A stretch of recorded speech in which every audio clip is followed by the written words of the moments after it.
Hey folks, back with another video. Let's dive into what stories got my attention today. Starting with, as you normal, is the Caucasus region.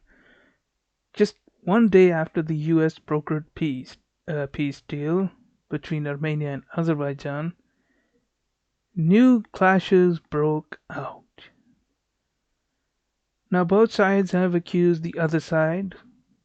Azerbaijan's defense ministry reported fighting in and around the Nagorno-Karabakh region.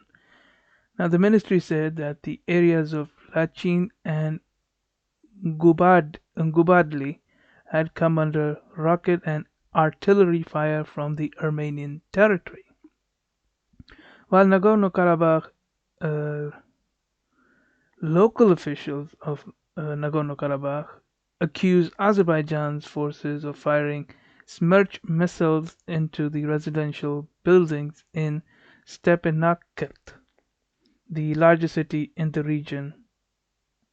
Now, this was denied by the Azerbaijanis. Now, so far, 963 Armenians have been killed in the conflict, while 65 Azeri civilians have been killed, along with 298 wounded. Now, Azerbaijan has still refused to disclose its military casualty, which is enormous.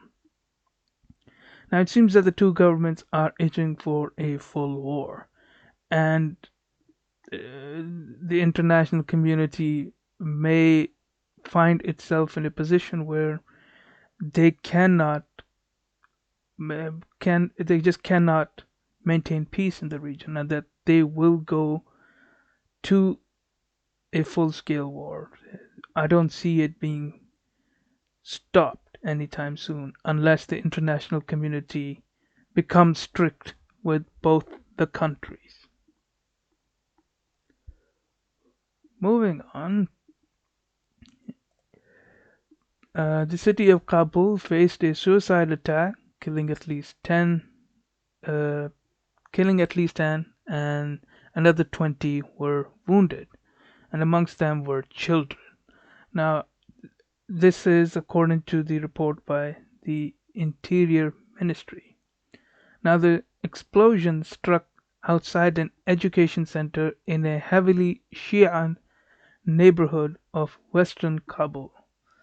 The Interior Ministry spokesman Tariq Aryan said that the attacker was trying to enter the center when he was stopped by security guards.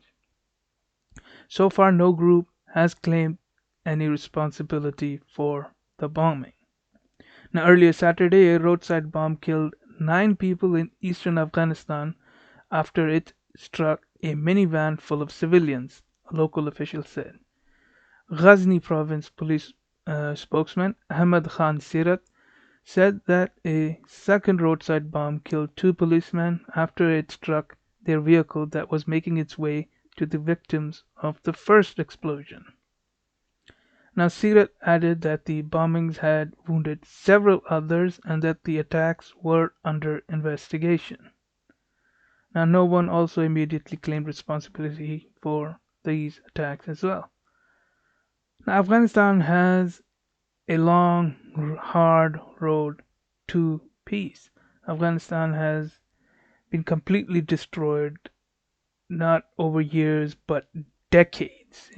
The destruction of Afghanistan goes all the way back to late 70s into 80s, and it has been so thoroughly destroyed that it will take at least 2 to 3 decades for it to stand on its feet. But I wish them all the luck, and hopefully the new peace deal with America can do something good for them, hopefully. Moving on, the National Security Advisor Robert O'Brien said on Friday that the U.S. is deploying Coast Guard ships to the Western Pacific to counter China. Now, O'Brien accused China of harassing vessels in the region, threatening sovereignty, and illegal fishing. O'Brien said that the Coast Guard's quote is strategically homeporting significantly enhanced fast response cutters in the Western Pacific. End quote. Now the cutters will conduct quote maritime security missions end quote with US partners in the region who have limited offshore capabilities. Now it's not clear how far west the cutters will go, but O'Brien's language may suggest that South China Sea may be part of its uh, itinerary, where the US has involved itself in a maritime dispute between Beijing and several Southeast Asian countries. Now the US of course regularly sails warships into the waters to counter China's claim, which I have covered once or twice in some of the previous videos. Now, earlier this week, it must be noted that the US, Japan, and Australia held joint naval exercises in the South China Sea. And the week before that, the US aircraft carrier Ronald Reagan entered the disputed waters for the third time this year. Now, tensions are high, and it seems that both Beijing and Washington are putting the pressure on the other, as will be discussed in this story, where it seems that the the two powers are in this tit for tat policy of just slightly, pushing the envelope, let's just say. So apparently, a plane had flown into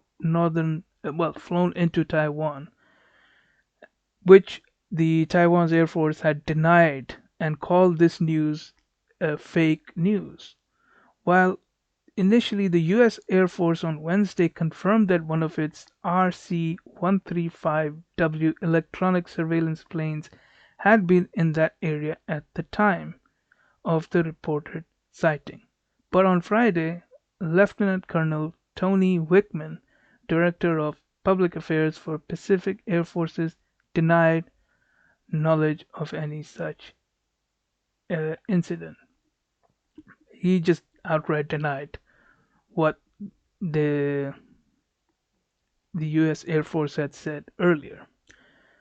On Friday, the Chinese mainland army said that the flight did take place and was closely monitored, claiming the plane flew over Taipei. Now it seems that the U.S. is pushing its luck here. As I've already talked about, is that U.S. has its hands tied behind its back with respect to the communiques that was the foundation on which they started their diplomatic relations. However, I will continue to keep an eye on any development in this region, as I believe this is a very important news one should keep an eye on. Moving on to the last story of this video, it seems the Egyptians will vote today in their 2-day parliamentary election. Now, some facts to paint a picture. Now, the polls will be open for 12 hours on each of the 2 days.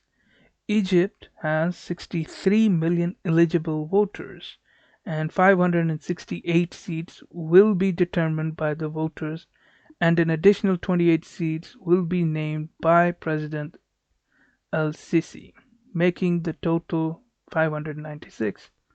Now there are over 4,500 candidates running, both independently and with various party affiliation. Now this is actually the first stage of the election, where 14 of the 27 provinces will vote, while in the second stage of the election will be held on 7 to 8 November, and those will be held in the remaining 13 provinces. Now, it is likely that al-Sisi's loyalists uh, will win with minimum room for opposition.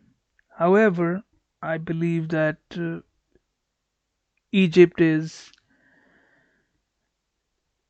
doing okay. I mean, they've got their own problems, and I think their military needs to go back to its barracks. They need to stop meddling in the political affairs as they have been doing for so long.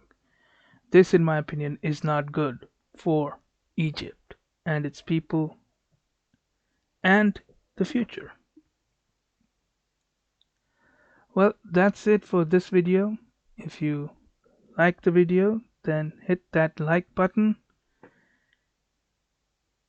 Hit that subscribe button for future updates. Write in the comments your thoughts and criticisms and anything I might have missed. And I will see you in the next video.